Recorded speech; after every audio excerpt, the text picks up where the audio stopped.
കീടനാശിനികൾ അടിച്ചാലും വിഷരഹിത പച്ചക്കറികൾ നമുക്ക് അടുക്കളത്തോട്ടങ്ങളിൽ വിളയിച്ചെടുക്കാനായിട്ട് സാധിക്കും. അതെങ്ങനെയാണെന്നാണ് നോക്കുന്നത്. ഞാനിവിടെ ഉപയോഗിക്കുന്നത് നിംബിസൈഡ് എന്ന് പറയുന്ന ഒരു ജൈവ കീടനാശിനിയാണ്. വേപ്പധിഷ്ഠിത കീടനാശിനിയാണിത്. അപ്പോൾ ഇത് ശകലം വീര്യം കൂട്ടി തന്നെ ഒരു കുപ്പിയിലേക്ക് എടുക്കുകയാണ്. അപ്പോൾ അതിന് ഉള്ളിലേക്ക് നിറച്ച് വെള്ളം കൂടി ഒന്ന് ഒഴിച്ചെടുക്കും.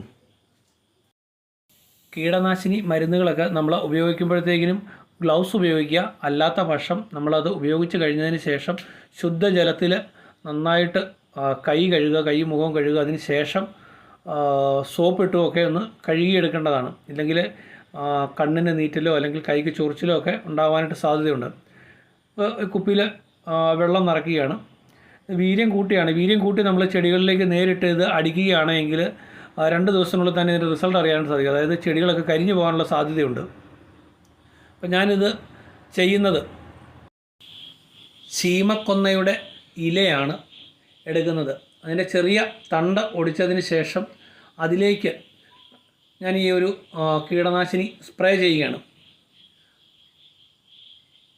അതിന് ശേഷം ഈ തണ്ടാണ് നമ്മൾ പുതുതായിട്ട് വെച്ചിരിക്കുന്ന പച്ചക്കറി തൈകൾക്ക് ചുറ്റും പുതയിടുകയാണ്. ശീമക്കൊന്നയുടെ തണ്ടോ അല്ലെങ്കിൽ വേലിച്ചീരയുടെ ഇലയോടുകൂടിയ തണ്ടോ, ഇനി അതും അല്ലെങ്കിൽ പടങ്ങ് കയറ്റുന്ന, അതായത് വള്ളി വീശുന്ന ടൈപ്പ് പച്ചക്കറികളാണെങ്കിൽ അതിന് മുകളിലൊക്കെ നമുക്ക് ഇടാനായിട്ട് നല്ലത് ഉണങ്ങിയ വാഴയിലയാണ്. ആ ഇല ചെറുതായിട്ട് കീറി നമുക്ക് തോരണം പോലെ കീറിയതിന് ശേഷം അതിലേക്ക് കീടനാശിനി അടിച്ച് ആ പടങ്ങിന് മുകളിലേക്ക് ഇടുകയാണെങ്കിലും നമുക്ക് പച്ചക്കറികളിലേക്ക് നേരിട്ട് കീടനാശിനി അടിക്കാതെ കീടങ്ങളെ അകറ്റി നിർത്താനായിട്ട് സാധിക്കും. ഈ നിംബിസൈഡ് എന്ന് പറയുന്ന ഈ ഒരു ജൈവ കീടനാശിനി ഞാനിപ്പോൾ വീര്യം കൂട്ടിയാണ് എടുത്തിരിക്കുന്നത്. ഇതേ വീര്യത്തോടു കൂടി നമ്മൾ പച്ചക്കറി ഇലകളിലേക്ക് സ്പ്രേ ചെയ്യുകയാണെങ്കിൽ 2 ദിവസത്തിനുള്ളിൽ തന്നെ ആ ഇലകൾ മുഴുവൻ കരിഞ്ഞു പോകുന്നതായിട്ട് നമുക്ക് കാണാനായിട്ട് സാധിക്കും. ഇലകൾ കരിഞ്ഞു കഴിഞ്ഞാൽ പിന്നെ ചെടിക്ക് വലിയ ആയുസ്സൊന്നും ഉണ്ടാകില്ല, അത് നശിച്ചു പോവുകയും ചെയ്യും. അപ്പോഴത് ഒഴിവാക്കുന്നതിന് വേണ്ടിയിട്ടാണ് സെപ്പറേറ്റ് ഇലച്ചിലുകളിൽ കീടനാശിനി അടിച്ചതിന് ശേഷം അത് പുതയിട്ട് കൊടുക്കുന്നത്.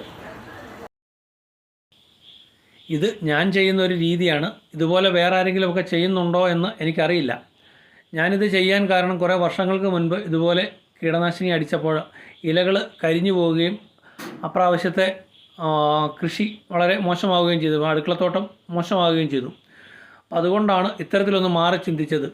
സെപ്പറേറ്റ് ഇലകളിൽ കീടനാശിനി അടിച്ചതിന് ശേഷം അത് ഈ പച്ചക്കറികൾക്ക് പുതയിട്ടാൽ എങ്ങനെ ഉണ്ടാകും എന്നൊന്നറിയാൻ വേണ്ടിയിട്ട് ചെയ്തു. അതൊരു വിജയമാണെന്ന് കണ്ടതുകൊണ്ടാണ്. ഇതിപ്പോൾ കോവലിൻ്റെ വള്ളി കയറി വരുന്നതാണ്. അതൊരു കയറിൽ ഈ ഇലകൾ സെപ്പറേറ്റ് കെട്ടി അതിൽ കീടനാശിനി അടിച്ചതിന് ശേഷം കോവലിൻ്റെ വള്ളിക്ക് സമാന്തരമായിട്ട് തന്നെ കെട്ടി തൂക്കിയിട്ടിരിക്കുകയാണ്. അപ്പോൾ ഈ അടിച്ചിരുന്ന ഇലകളൊക്കെ കരിയാൻ തുടങ്ങിയിട്ടുണ്ട്. ഇത് കരിഞ്ഞ് ഇതിൻ്റെ ചുവട്ടിൽ വീണാലും നമുക്കറിയാം, ശീമക്കൊന്നയുടെ ഇലയെന്ന് പറയുന്നത് അഴുകിയാൽ ചെടികൾക്കൊരു വളവുമാണ്.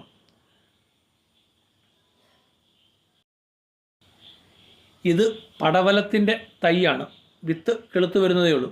ഇപ്പോൾ 2-3 ദിവസങ്ങൾക്ക് മുൻപ് ഞാൻ ശീമക്കൊന്നയുടെ ഇല ഈ നിംബിസൈഡിന് അടിച്ച് ഇട്ടിരുന്നതാണ്. അപ്പോൾ അതിൻ്റെ ഇലകളൊക്കെ അഴുകി മണ്ണിലേക്ക് വീണിട്ടുണ്ട്.